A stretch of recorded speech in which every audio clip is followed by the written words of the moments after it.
우리는 지난 편을 통해 질병이 어떤 이유로 생기고 또 어떻게 대처하는지에 대해 함께 나누었습니다. 일반적으로 현대의학에서는 질병이 생활습관이나 환경, 스트레스, 유전적인 요인들 이런 것들로 인해 질병이 생긴다고 합니다.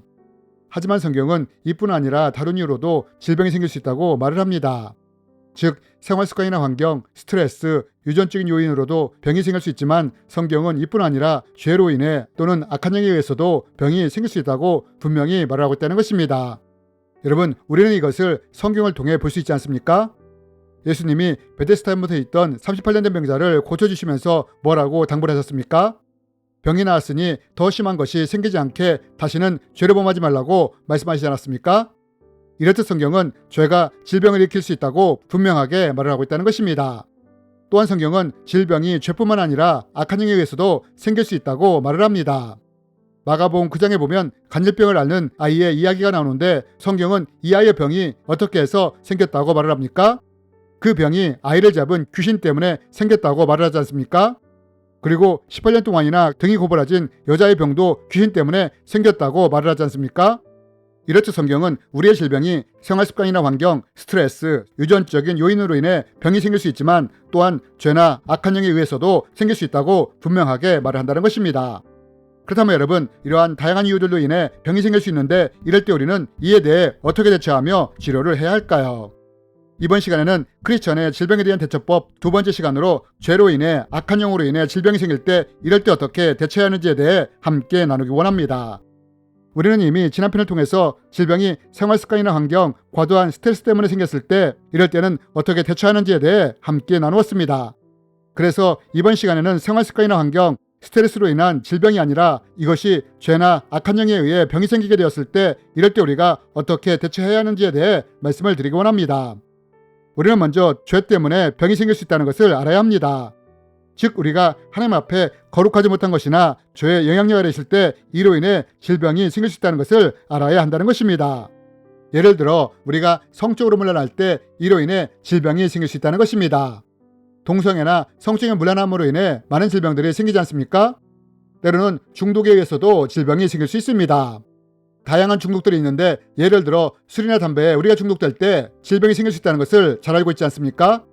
또 누군가 용서하지 않고 미움이나 분노를 오랫동안 품고 있을 때 이로 인해 질병이 생길 수도 있는 것입니다. 화병이 생길 수도 있고 뇌질환, 혈관질환, 심장질환과 같은 질병이 발생할 수 있는 것입니다. 이렇듯 우리가 하나님 앞에 거룩하지 못한 것을 행하거나 성경에서 말하는 죄의 영향력 아래 있을 때 이로 인해 질병이 생길 수 있는 것입니다. 그렇다면 여러분, 만약 죄에 연관된 것들로 인해 질병이 생기게 된다면 이럴 때 우리는 어떻게 해야 할까요? 만약 그 질병이 생활습관이나 환경, 식습관이나 과도한 스트레스로 인해 생긴 병이라면 우리는 환경이나 스트레스를 조절함으로 질병을 예방하거나 조절하거나 회복시킬 수 있습니다. 하지만 어떤 질병이 죄 때문에 생기게 되었다면 이럴 때는 어떻게 해야 할까요? 우리는 병이 생겼을 때 치료를 받기 위해 병원에 갈 수 있습니다. 그리고 거기서 다양한 치료를 받을 수 있습니다. 그러나 우리가 여기서 주목해야 할 것이 하나 있습니다. 그것이 무엇이냐? 그것은 죄의 문제를 해결하지 않은 채 나타난 질병만을 치료하고자 한다면 그 병이 온전히 치유되지 못할 수도 있고 또 치유된다고 해도 재발되거나 다시 문제가 생길 수도 있다는 것입니다. 그래서 예수님이 중풍병자를 치유하실 때 그 병을 일으켰던 죄의 문제를 먼저 해결하셨던 것입니다. 또 이런 이유로 야고보도 병 낫기를 위해 기도할 때 죄의 고백을 먼저 하라고 한 것입니다. 왜냐하면 병을 일으켰던 죄의 문제를 그대로 둔 채 병 자체만을 치료하고자 한다면 겉으로는 다 치료된 것처럼 보이지만 결국 죄의 문제가 해결되지 않았기 때문에 다시 병이 재발되거나 이와 연관된 육체의 문제가 생길 수 있기 때문입니다. 그래서 만약 누군가의 질병이 죄를 지은 후에 생긴 것이라면 이 병을 치료하기에 앞서 먼저 회개부터 해야 한다는 것입니다. 죄에 대해 회개를 하고 이 죄로부터 자신을 돌이킨 후에 치료를 받을 때 병에 대한 온전한 치료가 이루어질 수 있기 때문입니다.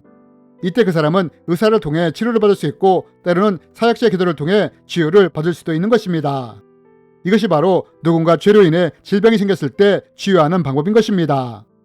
그런데 만약 누군가의 질병이 죄가 아니라 악한 영에 의해 생기게 된 것이라면 이럴 때는 어떻게 해야 할까요? 저는 영적 세계에 관련된 영상을 통해 악한 영이 어떻게 우리 안에 침투할 수 있는지에 대해 말씀을 드렸습니다. 악한 영들은 일반적으로 세 가지 통로를 통해 사람 안에 침투할 수 있습니다. 만약 누군가에게 해결되지 않은 상처가 마음 깊은 곳에 쓴뿌리가 되었다면 악한 영은 이 상처의 통로를 통해 그 사람 안에 침투해 들어갈 수 있습니다. 또 해결되지 않은 죄의 통로를 통해 악한 영이 침투할 수 있으며 우상 숭배나 사탄적인 것을 가까이 할 때 이런 숭배 통로를 통해 악한 영이 사람 안에 침투해 들어갈 수 있습니다. 그리고 이렇게 침투한 악한 영은 숨어서 우리를 자극하며 문제를 일으키게 됩니다. 악한 영은 우리로 하여금 죄를 짓도록 자극할 수 있으며 병을 일으킬 수도 있고 또한 우리의 삶을 파괴시켜 나갈 수도 있는 것입니다. 여러분, 귀신이 간질병을 통해 아이의 인생을 망가뜨리지 않았습니까? 이렇듯 악한 영은 질병을 통해서도 우리를 공격할 수 있다는 것입니다. 뿐만 아니라 악한 영이 직접적으로 우리에게 병을 주지 않는다 하더라도 악한 영이 우리 안에 침투하는 것만으로도 우리의 육체에 문제가 일어날 수 있다는 것입니다. 악한 영은 악한 존재입니다.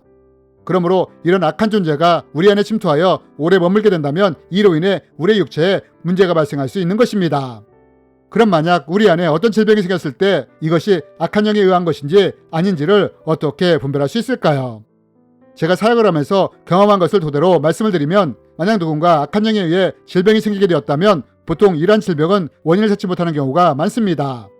그래서 병원에서는 이럴 때 어떤 식으로 진단을 내리느냐? 그 질병의 원인을 신경성이나 혹은 유전적인 요인으로 진단을 한다는 것입니다. 실제로 제가 축사 사역을 할 때 이런 일이 있었습니다. 한 집사님에게서 악한 영이 드러났습니다. 그 악한 영들은 집사님의 심장에 집을 짓고 있었습니다. 여러 가지 해결되지 않은 분노로 화병이 있었고 또한 가게로부터 흘러내려온 악한 영이 이분의 심장에 집을 지은 것입니다. 그리고 이렇게 드러난 악한 영을 쫓아내게 되었습니다. 그런데 축사가 끝난 후에 집사님이 어떤 말씀하셨느냐? 1년 전에 길을 가다가 심장의 통증 때문에 길에서 쓰러지게 되었답니다. 결국 응급차에 실려 병원에 가게 되었고 심장 CT를 찍었답니다. 하지만 병원에서는 이분이 왜 쓰러졌는지 그 원인을 찾아내지 못했다고 했습니다. 그러면서 오늘 왜 나에게 심장에 문제가 있었는지를 알게 되었다고 말을 했습니다. 여러분, 이렇듯 악한 영이 질병을 줄 때는 그 원인을 찾을 수 없는 경우가 많다는 것입니다. 그렇다면 여러분, 만약 어떤 질병이 악한 영에 의해 생기게 되었다면 우리는 이것을 어떻게 해결할 수 있을까요? 먼저 우리는 악한 영을 쫓아내야 합니다. 악한 영은 일반적으로 상처의 통로, 죄의 통로, 숭배의 통로를 타고 들어오므로 만약 내 안에 상처 때문에 누군가에게 분노와 미움을 품고 있다면 먼저 이 사람을 용서하는 것입니다. 혹은 죄가 있다면 죄를 회개하며 그 죄로부터 돌이키는 것입니다. 우상 숭배에 문제가 있다면 예수 그리스도의 이름으로 이러한 것을 끊어내는 것입니다. 그러면서 예수 그리스도의 이름으로 대적을 하며 악한 영을 쫓아내는 것입니다. 그리고 이때 만약 침투한 악한 영이 들어온 지 얼마 되지 않았다면 이 악한 영이 나갈 때 대부분의 질병은 치유되고 호전되게 됩니다. 하지만 문제가 되는 것은 악한 영이 오랫동안 머물러 있었을 경우입니다. 이럴 때는 악한 영이 나간다 할지라도 여전히 질병과 육체적인 문제가 남아있을 수 있기 때문입니다. 왜냐하면 악한 영이 오랫동안 머물면서 육체를 망가뜨리게 되므로 이로 인해 질병이나 문제가 고착되었을 가능성이 크기 때문입니다. 그러므로 이럴 때는 악한 영을 축사한 후 육체의 치료와 회복을 위해 의사의 도움을 받을 수 있는 것입니다.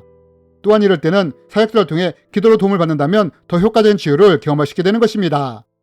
이것이 바로 악한 영에 의해 질병이 생겼을 때 우리가 대처하는 방법인 것입니다. 사실 질병의 요인은 우리가 생각하는 것보다 훨씬 많고 다양합니다.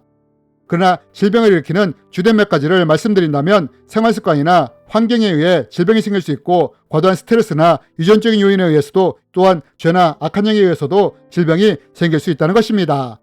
그리고 특별히 크리스찬들은 여러 가지 질병의 요인들 중에 죄나 악한 영에 의해서도 병이 생길 수 있다는 것을 알아야 한다는 것입니다. 왜냐하면 이것을 알 때 보다 효과적으로 병을 다루며 또한 이로 인해 더 많은 치유와 회복을 경험할 수 있게 되기 때문입니다. 주님의 이름으로 여러분을 축복합니다.